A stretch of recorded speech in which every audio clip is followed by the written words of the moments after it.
তোমরা সবাই ভালো আছো?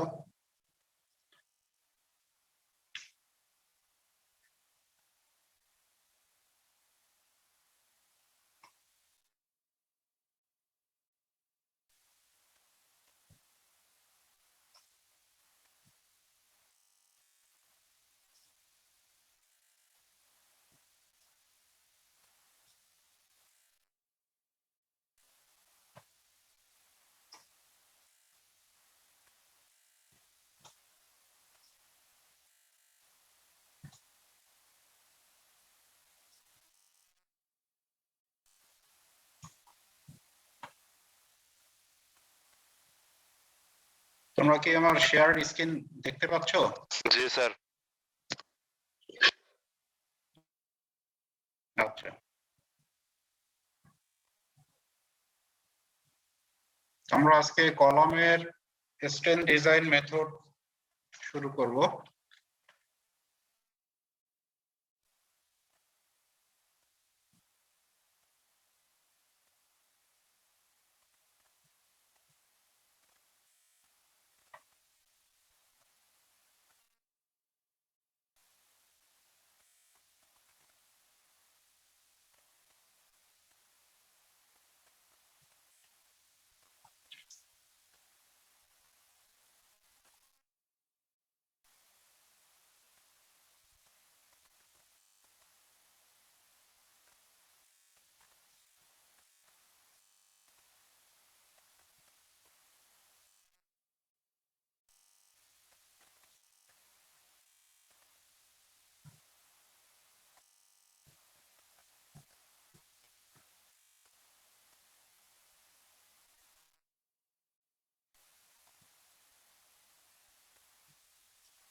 স্ট্রেন ডিজাইন মেথডে আমরা যদি কলামের ট্রু এক্সপ্রেস করতে চাই,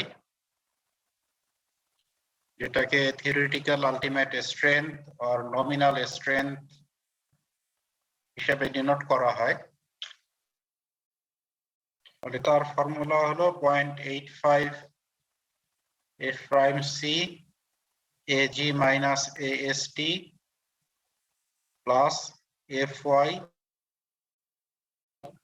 পার্টটা হলো কংক্রিটের কন্ট্রিবিউশন, যেখানে AG মাইনাস AST মানে হলো এরিয়া অফ কংক্রিট AC, আর সেকেন্ড পার্টটা এই ইকুয়েশন থেকে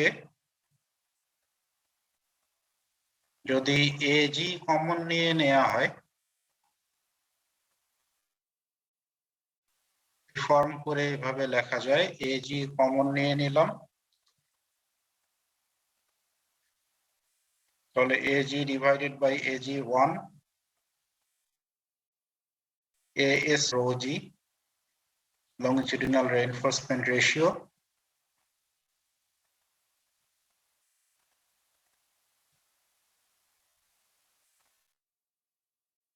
FYG মানে rho G।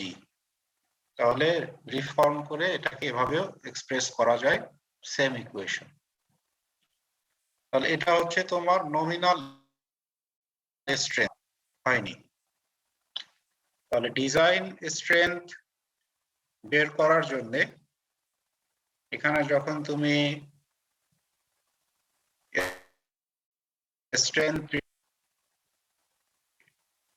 তাহলে ডিজাইন ক্যাপাসিটি হবে PU equals 5PN।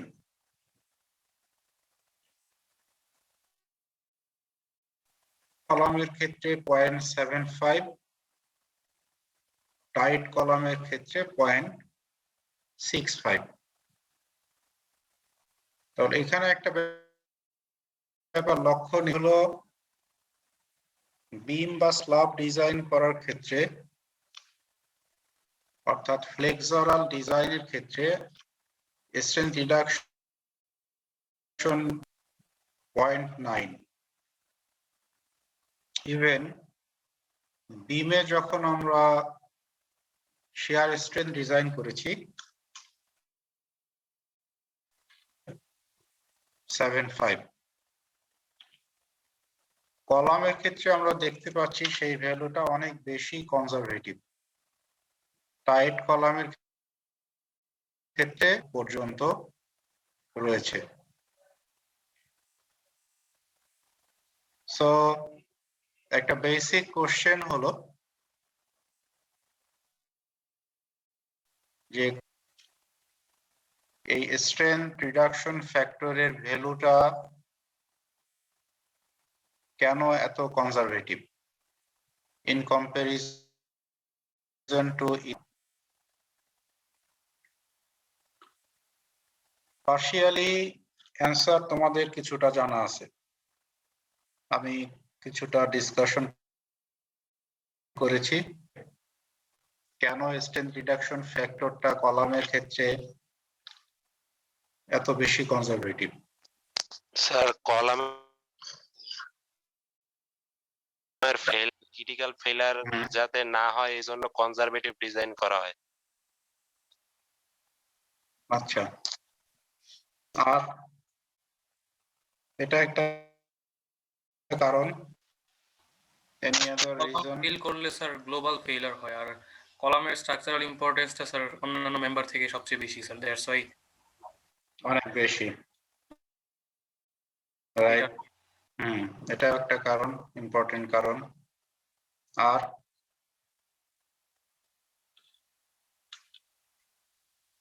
any other reason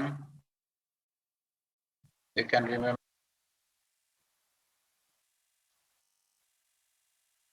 মনে আছে আর কারো কিছু?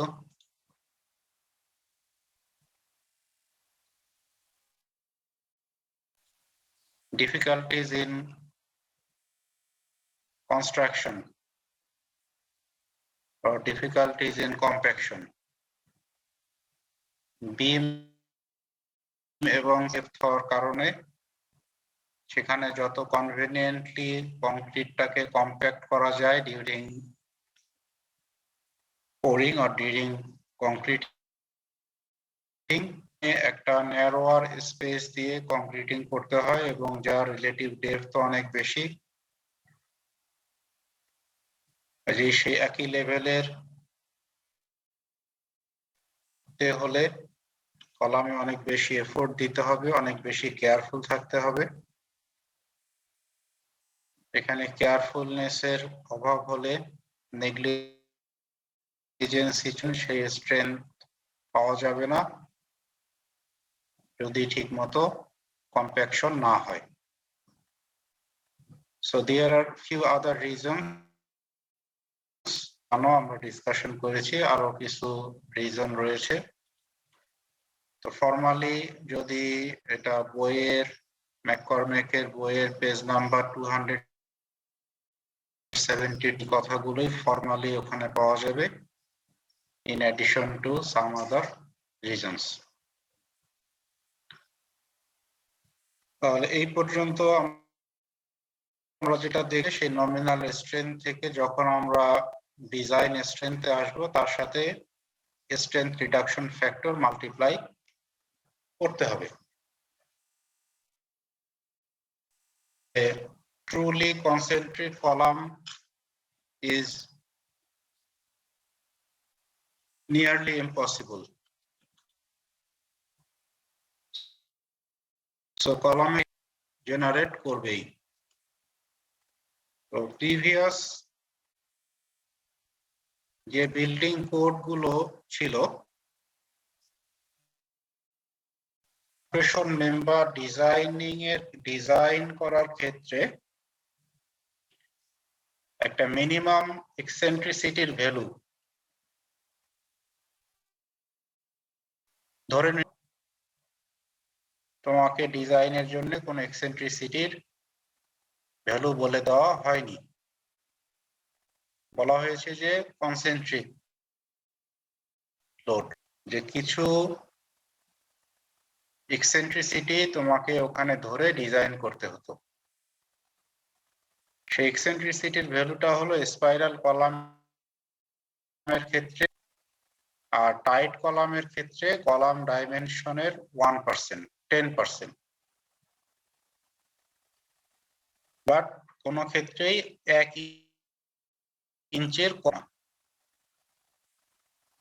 বর্তমানের যে বিল্ডিং কোড, এই বিল্ডিং কোডটাতে ইকসেন্ট্রিসিটির এই ক্রাইটেরিয়া গুলো, সেই কনসেপ্টটাকে অ্যাকোমোডেট করা হয়েছে একটা মাল্টিপ্লাইং ফ্যাক্টর দ্বারা। সো এই মাল্টিপ্লাই করা হয়, তাহলে আলফার সিগনিফিকেন্স হলো যে কলামের এক্সিয়াল লোডের ক্ষেত্রে এক্সেন্ট্রিসিটি জেনারেট করবে এবং সেই কারণে কলামের ট্রু এক্সিয়াল লোড ক্যাপাসিটি সেই বাস্তবতা থেকে একটা রিডাকশন ফ্যাক্টর ইন্ট্রোডিউস করা হয়েছে, যেটাকে আলফা দ্বারা ডিনোট করা হয়। তাহলে এর আগে আমাদের 5pn, এখন নতুন একটা ফ্যাক্টরের সাথে আমরা ইন্ট্রোডিউস হলাম, সেটা হলো alpha. So the true design capacity concentric load, যদি কনসেন্ট্রিক লোডও বলা হয়, তারপরেও এই দুটো ফ্যাক্টর দ্বারা থিওরিটিক্যাল লোডকে মাল্টিপ্লাই আলফা, আর একটা হলো ফাই।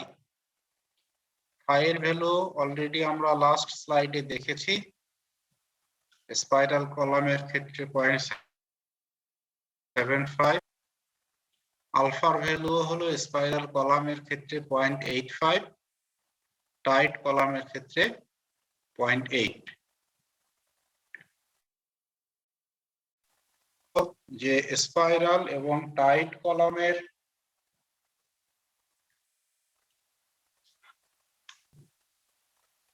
মধ্যে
এখানে তোমাদের যে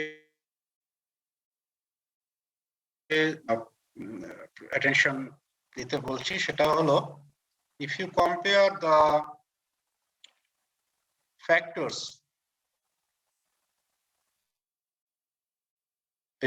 তোমরা দেখতে পারবে যে এটার ভিতরে ইন্টারনালি টাইট কলামের ফ্যাক্টর গুলো আবার মোর কনজারভেটিভ দেন দোজ। তো তোমাদের জানা আছে আশা করি,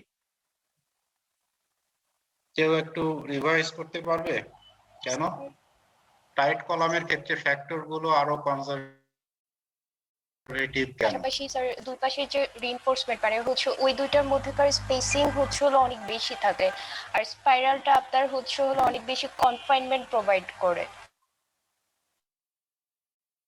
যেমন স্যার এটা মেবি। হ্যাঁ ঠিক আছে, তোমার অ্যানসারটা কারেক্ট। সেখানে তার মানে এটা বোঝা গেল যে tied in nature then the spiral column. তোমার টাইট কলামের আমরা টাইট কলাম এবং স্পাইরাল কলামের যে স্ট্রেস স্ট্রেইন ডায়াগ্রাম, একটা সার্টেইন স্ট্রেস অ্যাচিভ করার পরে টাইট কলামটা এটা এটা কলাপস করে। এটার কোনো ইনইলাস্টিক পার্ট খুবই শর্ট।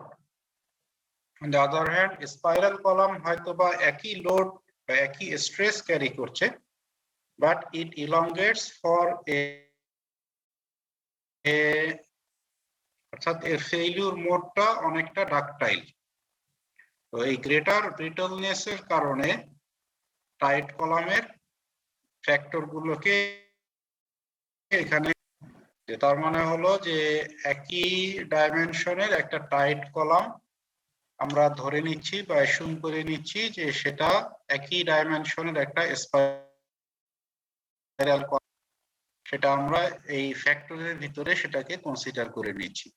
যদিও আমরা ডায়াগ্রামে দেখেছিলাম যে তারা লোড ক্যারিং এর ক্ষেত্রে হয়তো বা সেম লোডটা দেখেছি ব্রিটলনেস আর ডাক্টিলিটির ক্ষেত্রে। তো এই ক্ষেত্রে আমরা কনজারভেটিভ ইন এ সেন্স আমরা ধরছি যে লোড ক্যারিং ক্যাপাসিটিটাই আমরা কনসিডার করছি যে টাইট কলামের ক্ষেত্রে। আমরা যদি একটা সিম্পল ডিজাইন করি, ডিজাইন ফিলোসফিটা এটা অলরেডি তোমাদের কাছে নোন। আমরা টাইট কলাম এবং কনসেন্ট্রিক লোডের জন্য ডিজাইন করব স্ট্রেন ডিজাইন মেথডে, যেখানে তোমার ডেড লোডের ভ্যালু দিয়ে দেওয়া ডাইরেক্টলি একটা সরি এখানে একটা রো জি মিসিং হয়েছে, ইউজ রো জি অ্যাবাউট 0.03। তুমি স্টিল রেশিও ইউজ করতে পারো, এই গাইডলাইন ম্যান্ডেটরি না। এফ প্রাইম সি ভ্যালু দেওয়া আছে, এফ ওয়াই এর ভ্যালু দিয়ে ডিজাইন ফিলোসফির ক্ষেত্রে আমরা ডব্লিউএসডি মেথডের কনসেন্ট্রিক কলাম যেভাবে ডিজাইন করেছি এক্ষেত্রেও একই রকম ভাবে ডিজাইন করব। অর্থাৎ আমরা জি এর একটা ভ্যালু অ্যাসিউম করে নেব। এখানে অ্যাজাম্পশনের একটা হিন্টস তোমাকে দেয়া আছে, না দেয়া থাকলেও সমস্যা ছিল না। তুমি 1% থেকে 8% এর ভিতরে রো জি এর ভ্যালু অ্যাসিউম করে এ জি এর ভ্যালু তুমি বের করবে। ইউ হলো তোমার ফ্যাক্টর লোড দিতে পারবো, ডেড লোড এবং লাইভ লোডের সাথে লোড ফ্যাক্টর মাল্টিপ্লাই করে পিইউ বের করতে পারবো। টাইট কলামের ক্ষেত্রে আলফার ভ্যালু 0.8, রো জি এর value we need to assume, তাহলে আমরা সেখান থেকে একটা এজি এর ভ্যালু ক্যালকুলেট করলে ফার্স্ট হলো আমরা ফ্যাক্টর লোড বের করেছি, ডেড লোডের সাথে 1.2 এবং লাইভ লোডের সাথে 1.6 মাল্টিপ্লাই করে ভ্যালু আমরা এখান থেকে পেলাম।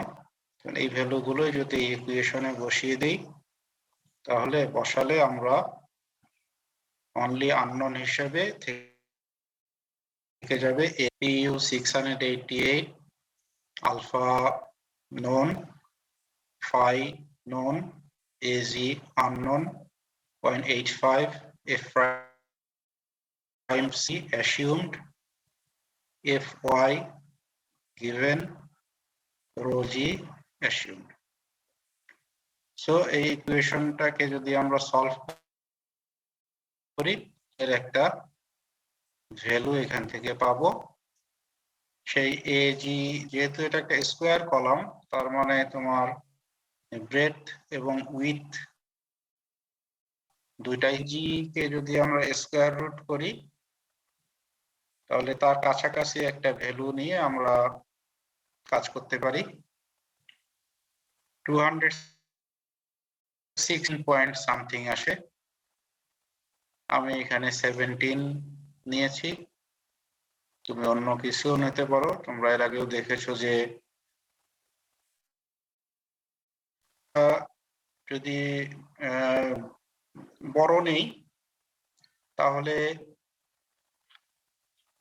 স্টিলের এরিয়া পরে গিয়ে কম লাগবে,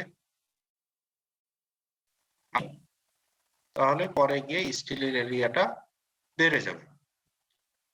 So as a designer you have the flexibility to consider the dimension. Even এখানে তুমি যদি 16 inch by 16 inch now, that is also fine. If you think 18 inch by 18 inch, that is also 17 inch into 17 inch dimension চিন্তা করেছি। So revised gross area। এখন একইভাবে এই ইকুয়েশনের ভিতরে আমরা দেখতে পাচ্ছি যে দুটো পার্ট আছে। একটা পার্ট হলো contribution of the which involves the parameter f prime c, and the other part which involves the parameter fy, that is the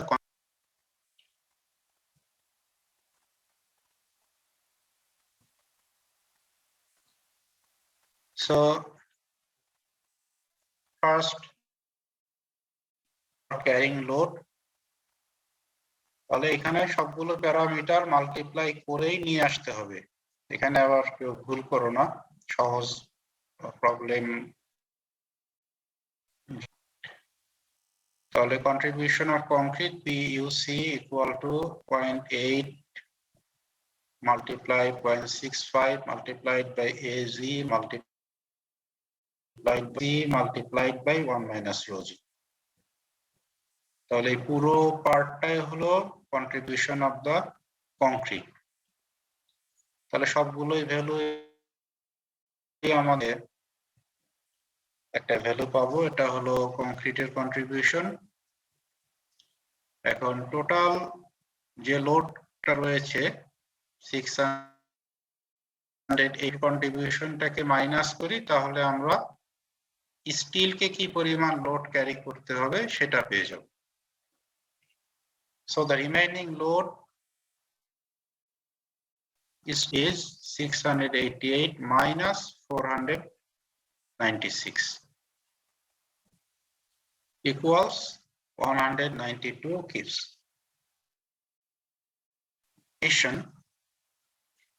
And identify the part of the equation related to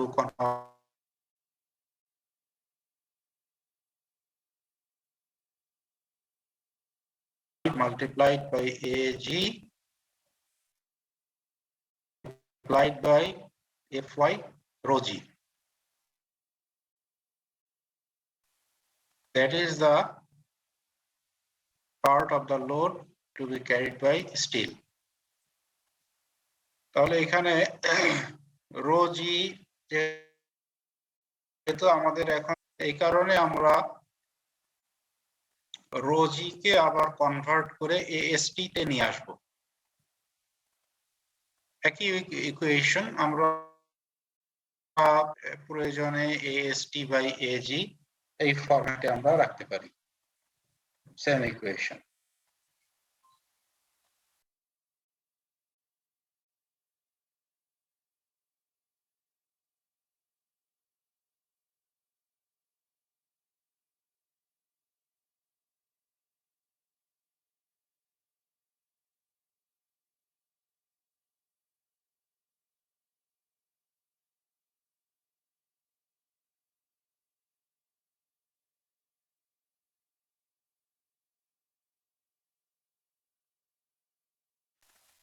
so এখানে আমরা আবার আমাদের প্রয়োজনে rho জি কে convert করে AST লিখেছি।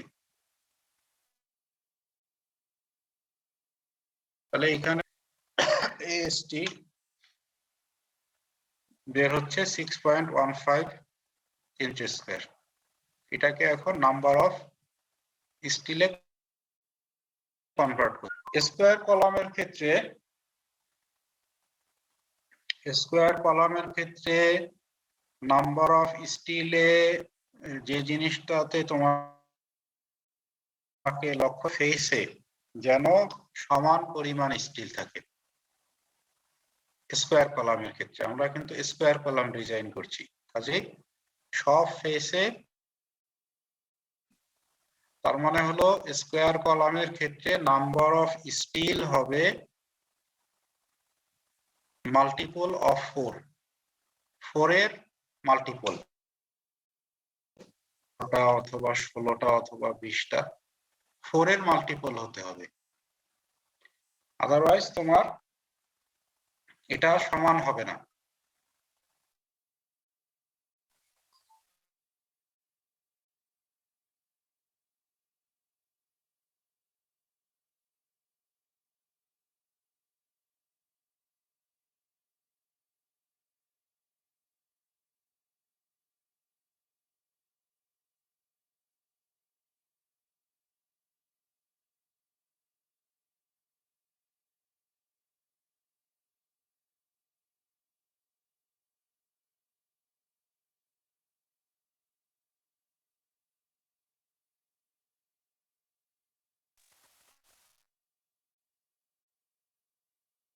Square 15 ইঞ্চি square এসেছে, তাহলে এখানে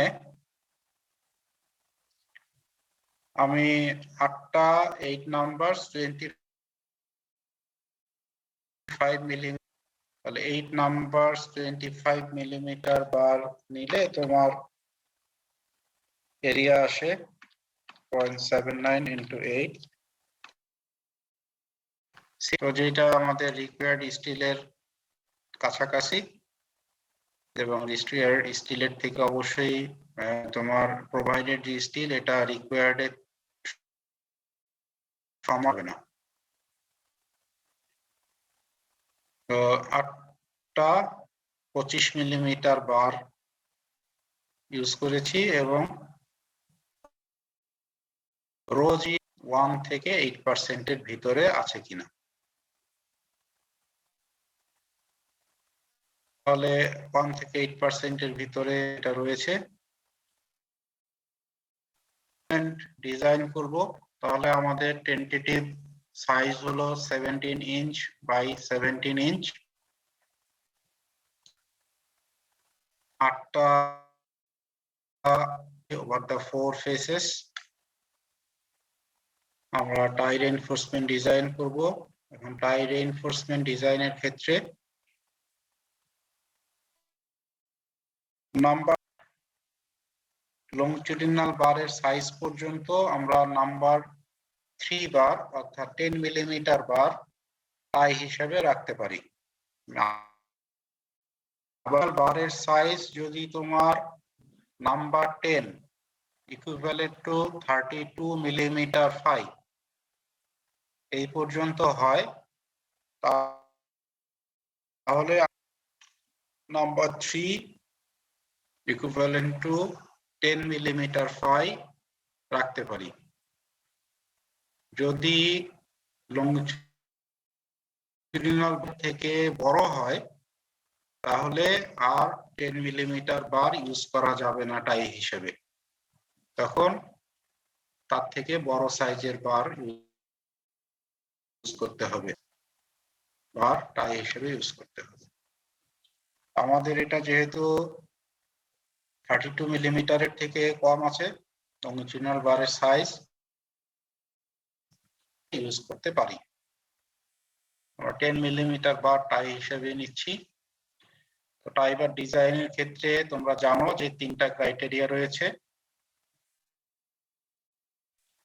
লংজিটুডিনাল বারস, তাহলে 16 ইন্টু 25 মিলিমিটার বারের ডায়া 1 ইঞ্চ, 16 ইঞ্চ বের হলো। 48 dia of tie bar, 48 into 3/8 18 inch. 3 হলো লিস্ট স্কয়ার কলাম, দুটা সাইডই সমান, তাহলে লিস্ট কলাম ডাইমেনশন হলো আমাদের 17 ইঞ্চ। তাহলে এই তিনটার ভিতরে যেটা সেটা আমাদের নিতে হবে। তাহলে তিনটার ভিতরে স্মলেস্ট হলো 16 ইঞ্চ। সো আমরা 10 millimetre 10 inch centre to centre provide করতে পারি। এখন আরেকটা জিনিস চেক করতে হবে, সেটা হলো যে আমাদের রেইনফোর্সমেন্ট গুলো on the clear distance code complied কিনা। তাহলে সেই চেকটা হলো গত ক্লাসের problem between longitudinal bars must not be less than 1.5 times the nominal bar diameter nor 1.5 inch। এর থেকে আর একটা বারের ভিতরে যে ক্লিয়ার ডিস্টেন্স আছে সেই ক্লিয়ার ডিস্টেন্সটা 1.5 ইঞ্চির কম হওয়া যাবে না এবং 1 যাবে না। যদি কম হয় তখন কি করতে হবে?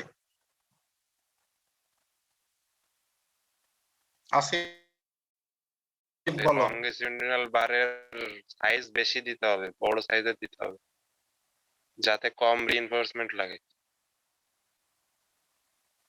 যাতে কম রিইনফোর্সমেন্ট তাহলে স্যার সেকশন বাড়ানো যাবে স্যার, কংক্রিট সেকশন। হ্যাঁ, গুড, ভেরি রাইট অ্যান্সার। তাহলে যদি এখানে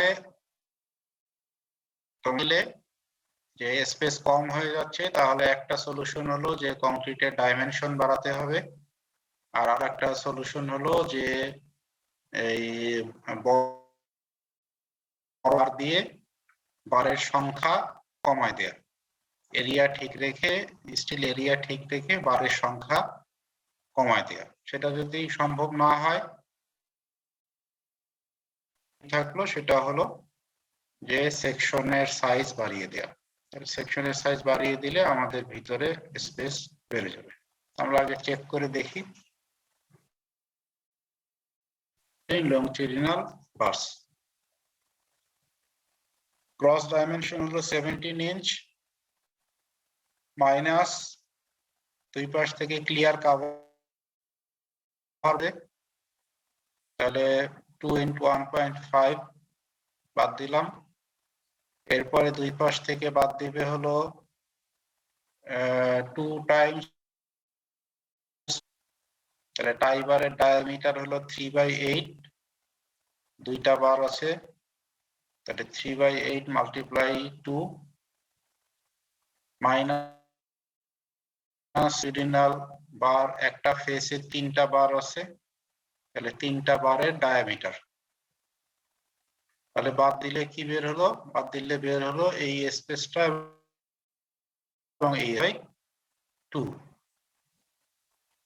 দ্বারা ডিভাইড করলে তাহলে একটা স্পেস কতটুকু আছে সেটা বের হলো। তাহলে আমরা এটা দেখতে পাচ্ছি যেটা বার ডায়ামিটারের 1.5 টাইমস হলো 1.5, তার থেকেও বেশি 1.5 ইঞ্চ বেশি। তার মানে আমরা যেটা ডিজাইন করেছি সেটা সব দিক থেকেই কোড কমপ্লাই করেছে, লোড ক্যারিও করতে পারছে এবং কোডের যে লিমিটেশন করেছে।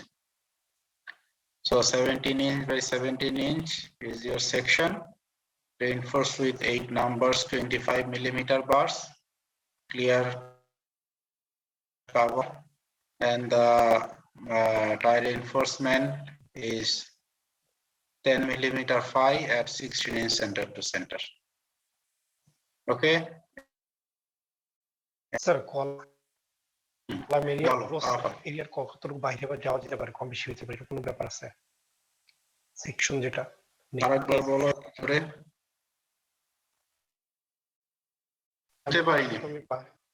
হ্যাঁ, এর কতটুকু স্যার মানে কম বেশি করা যেতে পারে? কতটুকু পার্সেন্টেজ আছে কতটুকু মানে 254 আসলো স্যার।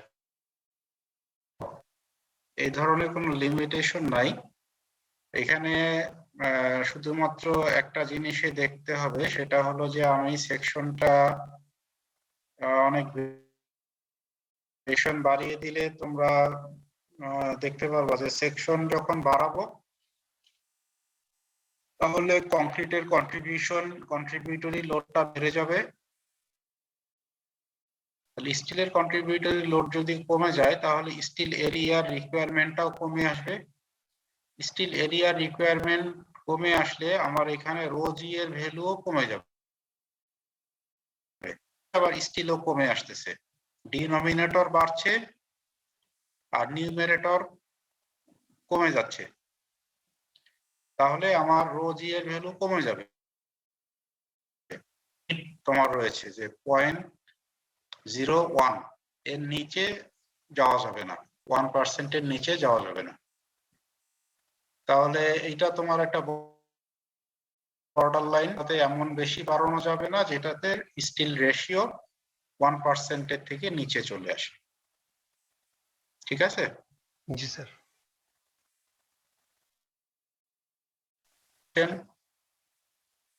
সহজ অঙ্ক কোশ্চেন থাকার কথা না, যেহেতু ইউএসডি স্ট্যান্ড ডিজাইন মেথডের এটা ভেরি ফার্স্ট প্রবলেম, এই কারণে আমি একটু সময় নিলাম।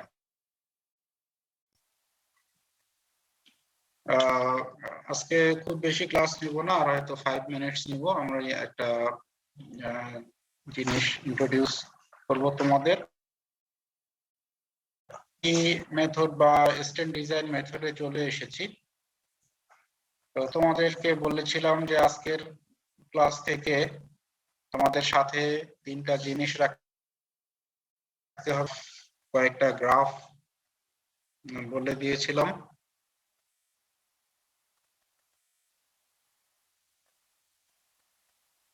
কয়েকটা গ্রাফ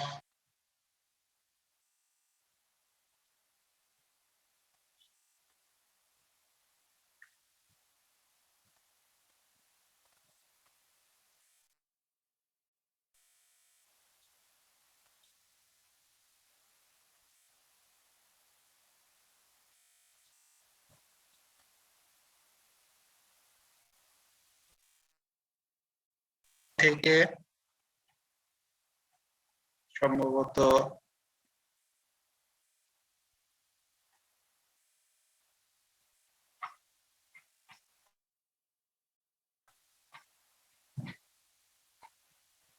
A12, A5 থেকে A12 এই গ্রাফগুলো রাখতে হবে। স্টিকের স্কেল বা রুলার রাখতে হবে, একটা শার্প পেন্সিল রাখতে হবে। তো সেটা আজকে একটু ইন্ট্রোডাকশন দিই। আমার স্ক্রিনে গ্রাফটা কি দেখা যাচ্ছে? জি স্যার।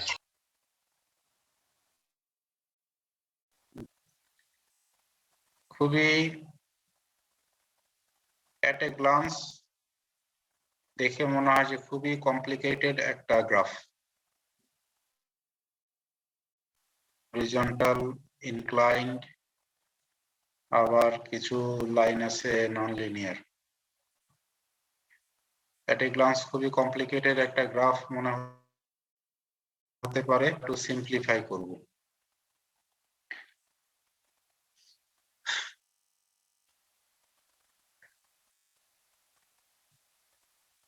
তোমরা যাদের পাশে রাখো।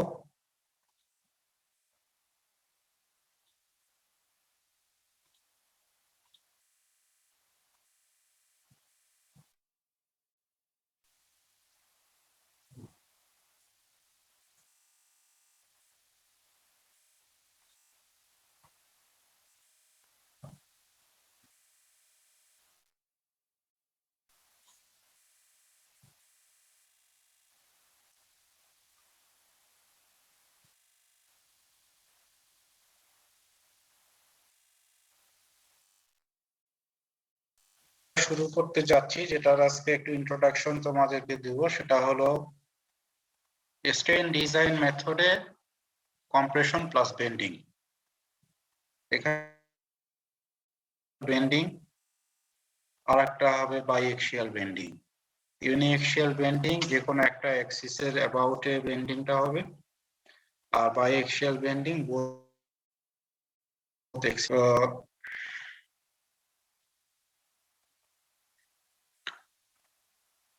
তোমাদের বইয়ের যে গ্রাফগুলোকে আমি রেফার করেছি ওই গ্রাফগুলোর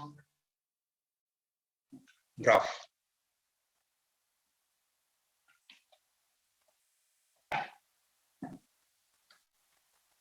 আমরা দেখি আমার এই স্লাইডের সাথে আমরা যে কিভাবে এই গ্রাফটাকে কনস্ট্রাকশন করা হয়েছে। এই গ্রাফের ভিতরে প্রতিটা গ্রাফে A5 থেকে প্রত্যেকটারই এক্স এক্সিসের দিকে সবাই লক্ষ্য করো।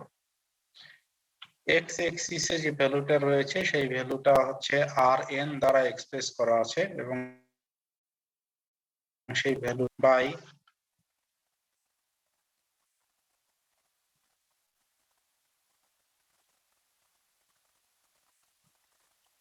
PUE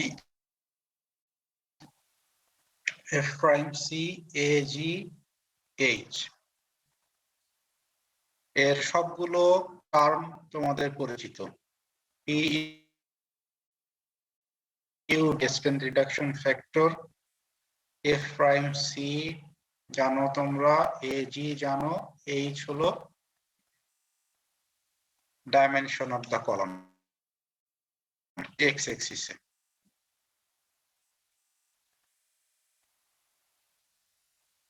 Y axis এর দিকে খেয়াল করো, Y axis টাকে ডিনোট করা আছে Kn দ্বারা, divide by phi F prime C AG, এইটা প্লট করা আছে Y axis এ সবগুলো গ্রাফের। তো নন লিনিয়ার কিছু লাইন রয়েছে, তোমরা যদি একটু ভালো করে চোখের পাওয়ার ভালো থাকে তাহলে একটু ভালো করে দিকে তাকায় দেখো। ওখানে একটা যেটা কার্ভ দেখো ভ্যালু দেয়া আছে 0.01। rho g equal to 0. দিকে তাকাও, ওই গ্রাফ বরাবরই একই রকমের আরেকটা গ্রাফ দেখবা ভ্যালু দেয়া আছে 0.02। এভাবে করে 0.08 পর্যন্ত ভ্যালু রয়েছে। তাহলে এইগুলো হচ্ছে তোমার ইন্টারঅ্যাকশন ডায়াগ্রাম মেথড। এটার আমি তোমাদের অলরেডি ইন্টারঅ্যাকশন ডায়াগ্রামের ডেসক্রিপশন দিয়েছি এবং সেই রিলেটেড স্টেম ডিজাইন মেথডের গ্রাফ ক্লাস নোটে আপলোড করেছি। তো এখানে 0.01 থেকে অর্থাৎ 1% থেকে 8% পর্যন্ত 8টা ইন্টারঅ্যাকশন। এরপরে এই গ্রাফগুলোর ভিতরে দেখো কিছু রেডিয়াল লাইন আছে, একদমই লেফট মোস্ট যে রেডিয়াল লাইন সেই লাইনটা ইকুয়াল টু 0.1। একই রকমের আরো কিছু রেডিয়াল লাইন আছে E বাই H এর ডিফারেন্ট ভ্যালুর জন্য। তাহলে E বাই H 1 পর্যন্ত গ্রাফ দেয়া আছে, মাঝখানে কিছু লাইন কন্টিনিউ করা আছে, কিছু লাইন কন্টিনিউ করা নাই, শুধুমাত্র এন্ডে গিয়ে দাগ দেয়া আছে। আর এরপরে বাকি যেগুলো হরিজন্টাল এবং ভার্টিক্যাল যে লাইনগুলো, এগুলো হচ্ছে তোমার গ্রিড এক্সিসের যে গ্রিড লাইনগুলোকে ডিভাইড করা আছে স্মল ফ্র্যাকশনে, সেগুলো হচ্ছে গ্রিড লাইন। তো মূলত এই 3 রকমের ভ্যালু, 4 রকমের ভ্যালু এই গ্রাফ থেকে আমাদেরকে পিক করতে হবে। একটা হচ্ছে Rn এর ভ্যালু দিয়ে কখনো কখনো Kn এর ভ্যালু, কখনো E বাই H এর ডিফারেন্ট ভ্যালু। আমাদেরকে এই গ্রাফগুলো থেকে বিভিন্ন প্রয়োজনে এই ধরনের এই গ্রাফগুলো যেহেতু অ্যাট এ গ্লান্স দেখতে অনেকটা তোমার কমপ্লিকেটেড, এই কারণে তোমার ওই স্কেল এবং করার জন্য, না হলে হারিয়ে ফেলবে, মানে এক জায়গায় আঙ্গুল দিয়ে ধরলে হারিয়ে ফেলবে ভ্যালুটা। এই কারণে ওই জিনিসগুলো তোমার এখানে লাগবে। এই আইডিয়াটুকু নিয়ে একটা যে কোনো গ্রাফ একটা দেখি।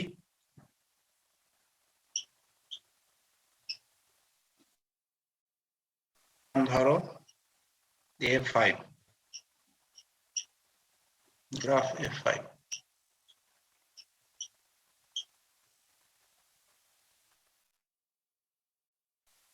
দেখো এই যে rn এর ভ্যালু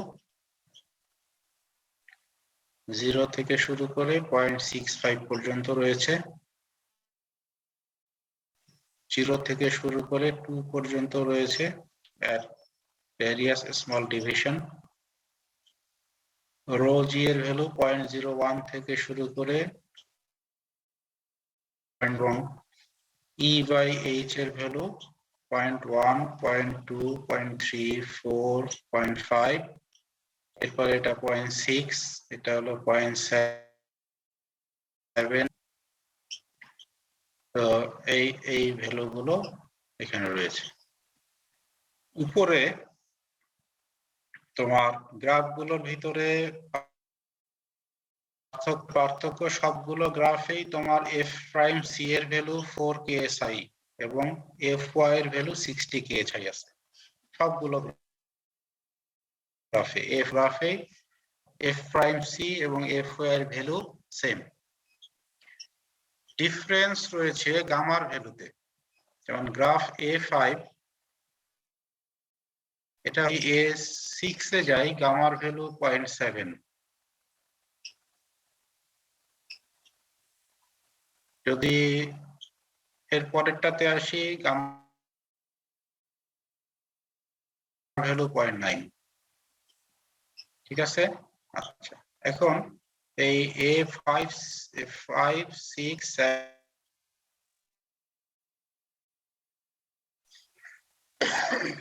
চারটা গ্রাফ হলো। এবার এই ফিগারটার দিকে খেয়াল করো, ডটগুলো, এই ডটগুলো হচ্ছে রেইনফোর্সমেন্ট। এখানে রেইনফোর্সমেন্ট গুলো চারটা ফেসে ডিস্ট্রিবিউট করা, তার মানে এটা হচ্ছে square column. A5, 6 square column, A7 square column, A8 হলো স্কয়ার কলাম।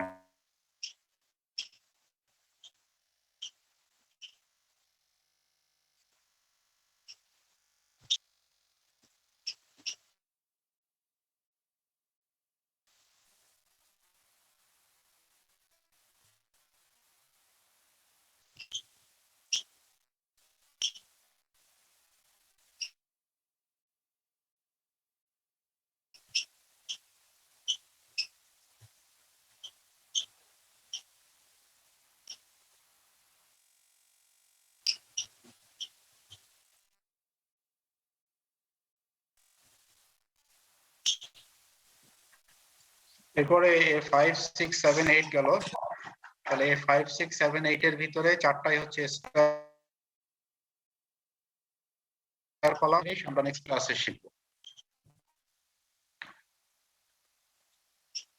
এরপরে A9, 10, 11, 12 এই চারটা গ্রাফেও f প্রাইম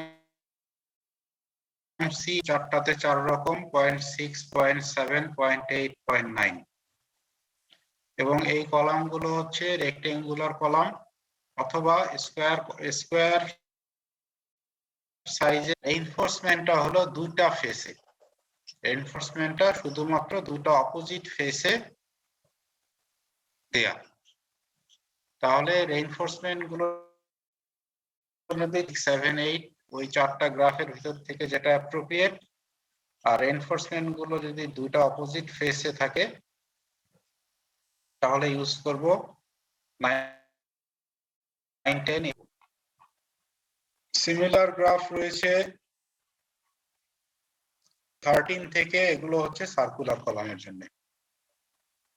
13, 14 and 16 এই চারটা গ্রাফ হলো একইভাবে f প্রাইম c fy এর ভ্যালু সেম, গামার value different 0.6, 0.7. All of the 4 columns are for circular columns.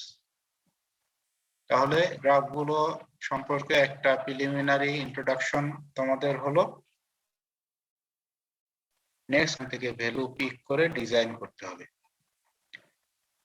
Ultimate stand design মেথডের ক্ষেত্রে এটা একটু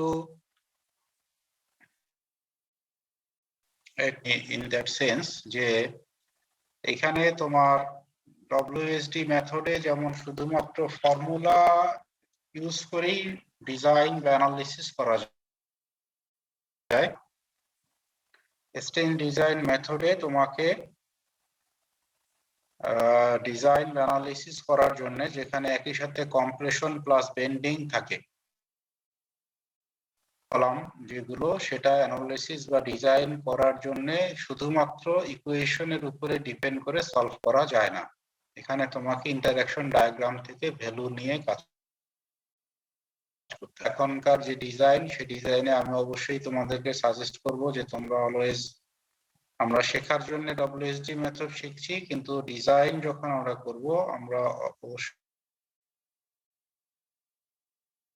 এবং এখানে ম্যাটেরিয়াল সেভিংস হয়, এখানে তোমার কোয়ালিটি কন্ট্রোলের দিকে এমফাসিস দেয়া আছে। এটা হচ্ছে সবগুলো কোড হলো লেটেস্ট কোডের সাথে এটা সিনক্রোনাইজড। এই যে আমরা যখন real field stand design method, তো কলাম ডিজাইনের ক্ষেত্রে আমাদেরকে এই ডিজাইন চার্ট গুলো ইউজ করতে হয়।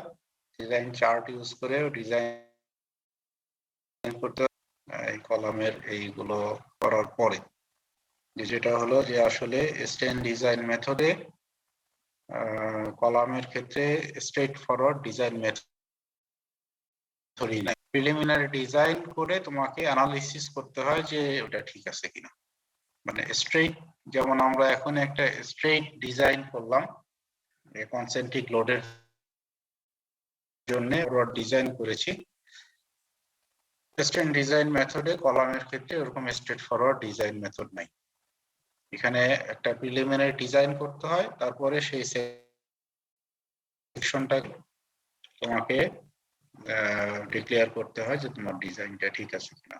এবং এই কারণেই এই ডিজাইন গুলো করার ক্ষেত্রে এখন কম্পিউটার সফটওয়্যার ইউজ করা হয়। ক্যালকুলেশনে এই ডিজাইন গুলো করাটা ডিফিকাল্ট, এজন্য ডিজাইন চার্ট ইউজ করতে হয়। এবং তোমার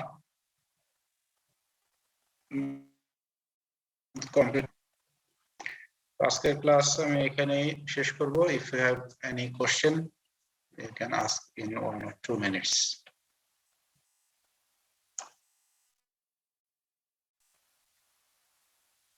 Any question?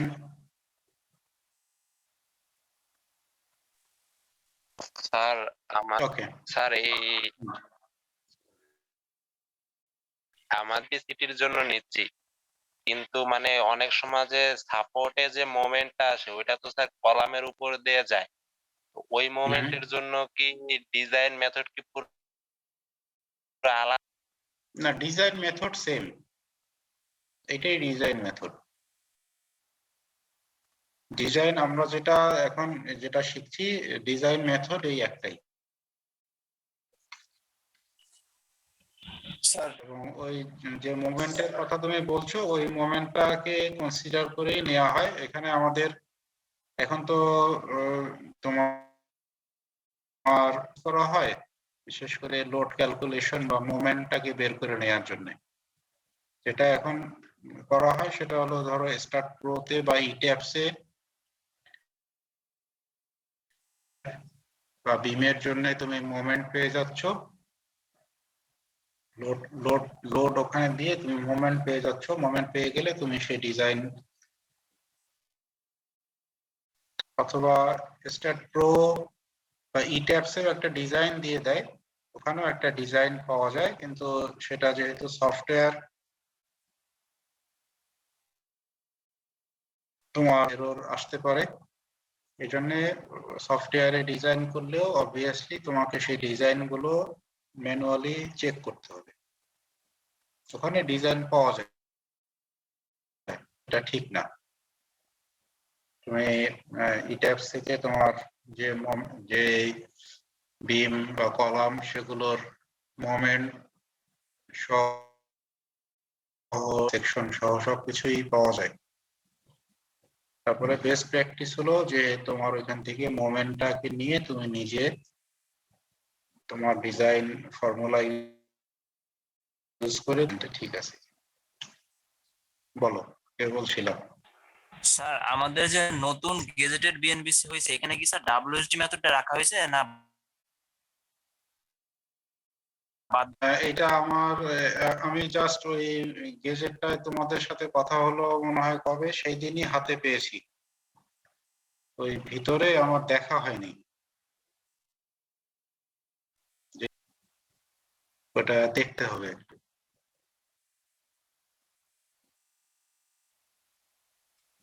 ঠিক আছে, তার কোনো, তাহলে আজকে আমরা এখানে রাখি। আমি তোমাদের আগামীকাল সোমবার শেখ সাকিব ক্লাস নেবেন, আমি বুধবার আমার যে রেগুলার ক্লাস ওইটা নিব। Thank you.